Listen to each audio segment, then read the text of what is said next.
What's up? It's Why Don't We? Hey. Welcome back to our mini podcast, The Good Times and the Bad Ones Influences, where we talk about all of the music that inspired our album, The Good Times and the Bad Ones. Yeah. So this one is Gray. Let's talk about talking about Gray. Yeah. I love Gray. We wrote This one is just... I think, summer 2019.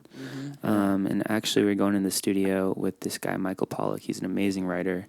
Love him. He just wrote on Anyone, Justin Bieber. He has so many cuts. He's done a ton of stuff with Loud. Maroon 5. Yeah. Anyways, legendary He's guy.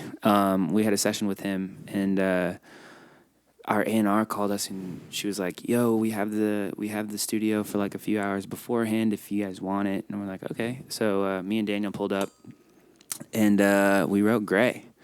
Which was crazy. It just came out, and it was a really great session. And Michael Pollock shows up for the session with him, and he was like, "What were you guys working on?" And we played it for him, and by the end of it, he was crying, which was crazy. I gotta tell you, It was like, I gotta give it to y'all because like the albums on this, the lyrics, the lyrics on this song are probably the most well written lyrics. Yeah, that one's like, special. crazy. It's very it has like a bit of Bruno Mars in it. Yeah. Very influenced by Bruno Mars.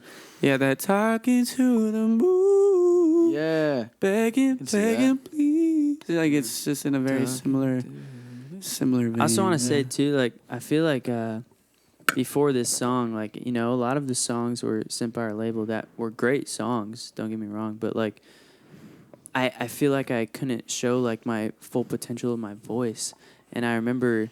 When I went in the studio, the guys were like, "Yo, take the hook," and I knew the hook was like that powerful moment, and I want to say when we were writing it, we were thinking about that, bro. This man ate it up, spit it out, ate it again. It's just like pooped it out. Crazy, because I want to say thank you for like giving that to me, because it's like hell yeah. It was more like no one else can hit a note as high as you, so I'm glad you wanted it. It just felt good to like go in the studio and just like fully like sing my heart out. Like that like felt so good. Like, you bodied it, bro. Our past songs, like I didn't get to fully show like, like I can sing like this high or like do this. You know what I mean? Like, which is fine, but like at the same time, like with a song like this beautiful, like I'm so glad I got to be able to just be like, just singing. You know what I mean? Like actually, one of my favorite memories was when we gave him the last hook and we were like doing ad-lib pass, and you can hear it in the song. He just literally went in and bodied this last hook. Like it was pretty insane. So, he got that soul. On a lyrical level too, it was interesting. Like I think this is like a good thing for me to remember while I write. But basically, I put myself in the shoes of like when I was the saddest ever in my whole life. I was like, okay, I'm gonna think back to like that crazy emotion and what it was. Which is actually when I was 16 and I was like out on tour and I was dating this girl who was on the same tour as me, and we like I broke up with her, and then she like made me feel like I messed up so bad, and I was like crying every night to sleep, and I felt so alone in the world and all this stuff.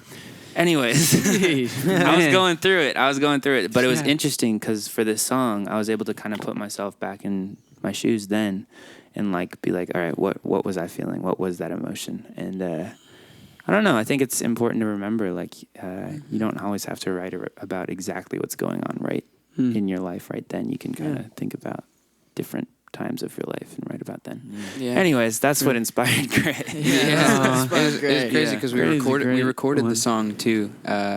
Like right before I kind of went through like a breakup situation, and I just remembered listening to this song, and I was just like, "Oh my god, this is really crazy." And it was right off the back end of it too, where it's like, "I can't believe I let you go" type shit. It's like, "Oh my god, did I just make the worst decision of my life?" Sure. Yeah.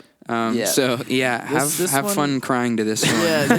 This one might make you cry. But hey, if I've cried to it, at least you'll know that other people have felt just like you do now. Yeah. Oh, last thing too, I just want to say those are live strings on it. So 18-piece orchestra. Yeah, crazy moment in our career. We stepped in the Capitol Records studio to an 18-piece orchestra playing our song, and we were all literally like emotional. We were like, this is not a normal situation. Yeah. But count your blessings. That's one of them for us, for sure. To anyone listening on Spotify, or on wherever you're listening to this too. You can't see us right now, but if you're watching on YouTube, this is the sheet music actually for the song, which is kind of crazy. Yeah, it's like a little decoration. The first page is a bunch of rest First page notes, is nothing, but you get kind of in here. If I could turn this giant page, and you got like the whole composition in here, which was crazy to see. There's like a conductor and everything in there. Dante, shout out Dante. Yeah, Dante the man. Yeah, well that's great. I hope you enjoy the song.